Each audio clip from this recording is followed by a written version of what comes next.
Assalamualaikum warahmatullahi wabarakatuh. Selamat datang kembali di Haryana Official. Mbak-mbak semuanya, gimana kabarnya ini hari? Semoga sampai semuanya sehat selalu di perantauan, amin. Semoga mbak-mbak semuanya terhindar dari mara bahaya. Semoga dipermudah segala urusan sampai nih mbak, amin ya robbal alamin. Doa terbaik dari tanah air, semoga sampai ini sukses selalu neng perantauan, amin. Nah mbak-mbak semuanya, hari ini kita bakal membahas kasus yang sedang beredar tentang kasus pencurian. Iki bukan pencurian, iki lebih kepada perampokan, karena barang yang ia ambil iki dalam jumlah yang cukup besar banget mbak. Kemudian yang kedua ada kasus curhatan. Gimana tentang kasusnya, gimana curhatannya, silakan mbak-mbak semuanya ditonton hanya di channel ini. Kasus yang pertama langsung aja ya.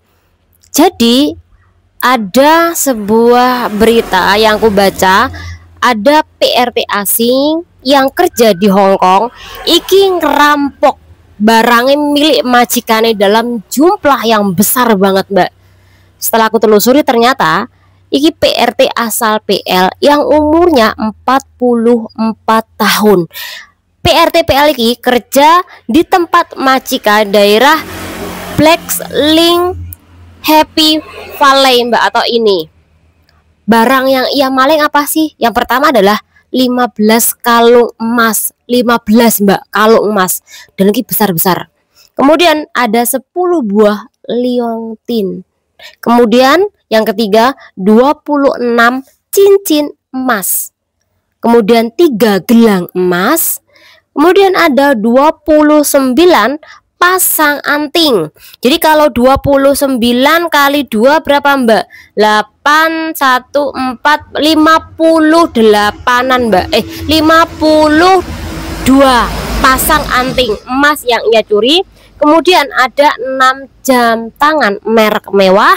Dan ada beberapa bahan yang terbuat dari emas, permata, berlian, kemudian safar. Iki semuanya dimaling sama Mbak dari tahun 2024, tepatnya adalah bulan Maret sampai Oktober. Yang namanya maling Mbak sebanyak itu pasti ono titik apese. Dan si PRT iki ono Mbak titik apese yang terakhir kali dia maling kui sekitaran tanggal 12 April 2024. Iki hari apesnya. Jadi kemarin iki maling yang terakhir kalinya, karena dia ketahuan mbak oleh majikannya kalau barang-barang di dalam lemari milik majikan kuirai. Ternyata yang maling adalah PRT-nya sendiri yang ia ambil udah tahunan mbak.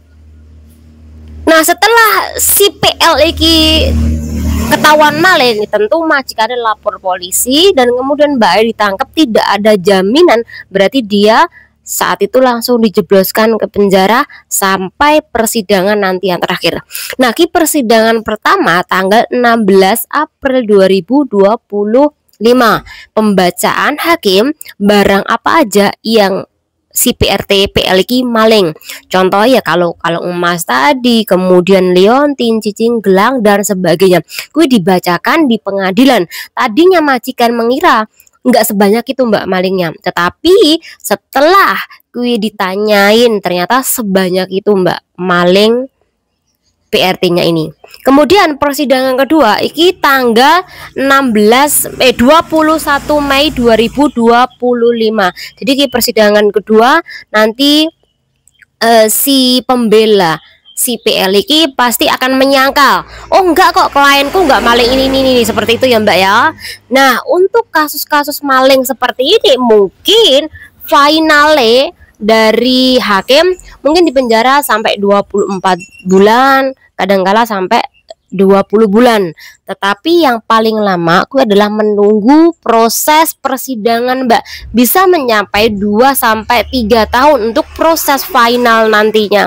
Jadi mungkin hasil akhirnya cuma sedikit, tapi proses pengadilan kui cukup lama. Jadi Anda dihukum cuma 2 tahun, tapi proses bisa mencapai setahun, total sampai 3 tahun lebih. Jadi seperti itu mbak kasus-kasus di negara Hong Kong. Oke, kita bakal membahas kasus yang kedua, itu mengenai kasus curhatan minta gaji tambahan sebesar 500 dolar Hong Kong atau sekitar 1 juta. Tetapi majikan iki cuman bilang nanti ya aku pikirkan, tapi ujung-ujungnya majikan ki tidak mau renew kontrak sama Mbak E. Oke, cerita gini ya. Jadi Mbak E ki kerja di situ selama hampir 2 kontrak, karena kurang 3 bulan lagi Mbak E ki finish kontrak Mbak. Nah, ketika kurang 3 bulan lagi dia finish kontrak, iki majikan menanyakan sama Mbak E, Cece, kamu mau lanjut kerja di sini apa enggak? Kalau kamu lanjut kerja sini, nanti data-data kamu aku kirim ke agensi. Tapi Mbak E jawabnya apa? Bos, aku mau minta gaji tambahan sebesar $500 Hongkong atau sekitaran 1 juta. Sama jangan mungkin menuduh Mbak Eki nggak bersyukur, jangan gitu ya Mbak ya. Karena Mbak Eki merasa nih kerja di majikan iki capek banget Mbak, karena kerjaan tuh banyak banget. Majikan iki udah punya mobil, punya 2 rumah yang harus dibersihin oleh Mbak E, mobilnya harus dibersihin oleh Mbak E walaupun 1 minggu 1 kali, tetap aja kan Mbak capek ya.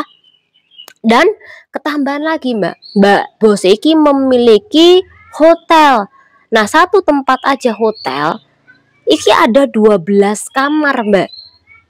Jadi karena dia sibuk banget, nanti pagi dia harus ngepel, dia harus bersihin, harus ganti spray, kadang-kala harus ngecek. Selepas dia bersih-bersih bangunan sampai jam 5 pagi, kemudian bersih rumah majikan, kemudian Deki harus bersihin kamar hotel milik majikan nih. Nah, itu ngecek, kemudian ada yang ganti spray, ada yang harus cuci toilet. Selepas itu ketambahan lagi Mbak, nanti siangnya selepas dipakai hotel tersebut, dia harus mengganti spray Mbak.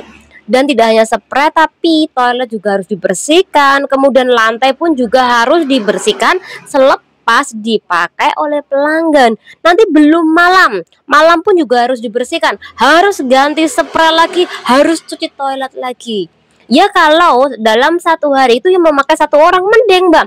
Kalau dalam 1 hari yang booking sampai 3-4 pelanggan, secara otomatis dia harus bersihin toilet lagi, harus ngelap lantai berkali-kali. Dan kui hanya mendapatkan gaji cuma sebesar 6.000 doang Mbak.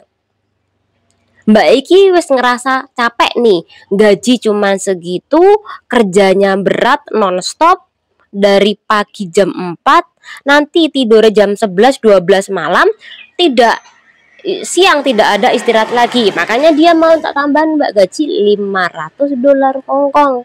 Tetapi ketika Mbak minta menawarkan diri nih untuk tambahan gaji, bos Eki tidak menjawab itu hari Mbak. Sepakat apa enggak nih tak gaji, aku minta tambahan gaji 500. Tapi bos Eki tidak ada omongan. Bosnya cuma bilang, nanti ya aku pikirkan lagi kalau kamu minta tambahan gaji di sini. Setelah ditunggu sampai 1 bulan lebih Mbak, ini baru ada omongan, Cece, maaf yo, aku tidak bisa melanjutkan kerja sama kamu lagi karena aku ini sudah dapat Cece yang baru. Jadi Mbak Iki sudah tidak diperlukan lagi tenaganya di situ Mbak. Jadi bos Iki dalam 1 bulan lebih Iki sudah mencari Cece yang baru untuk menggantikan Cece yang lama tadi. Mbak Iki bilang nggak masalah dadai no. Kalau kamunya nggak mau, aku bisa kok mencari majikan baru. Karena di agensiku itu banyak sekali kok majikan-majikan yang baru. Jadi di dalam kasus iki sekali lagi Mbak Saman nggak bisa menuntut majikan ketika itu melakukan penipuan Saman Mbak, yang dimana menyuruh Anda iki untuk menunggu hampir saja sampai mau habis visa kerja sampai di Hongkong, ternyata sampai ditinggal majikan nggak mau sama-sama, sampai nggak bisa Mbak melaporkan kasus ini ke imigrasi kalau sampai nanti kerja 2 rumah kemudian ditambah lagi hotel. Itu nggak bisa Mbak, karena sama sejak awal ini sepakat untuk kerja dan menerima tambahan gaji. Sampai udah sepakat, sampai tidak bisa mengkasuskan iki ke labor, lapor ke imigrasi.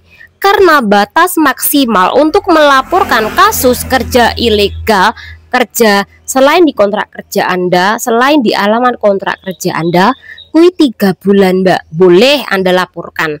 Tapi kalau sudah 3 bulan Anda dianggap bekerja sama majikan Anda, bahkan Anda kui dianggap keasikan nih menerima gaji tambahan, keasikan nih Anda dapat gaji yang lebih dari standar kontrak kerja Anda. Jadi Anda dianggap sekongkol dan tidak menguntungkan lagi. Makanya Anda melaporkan kasus ini ke labor atau ke imigrasi.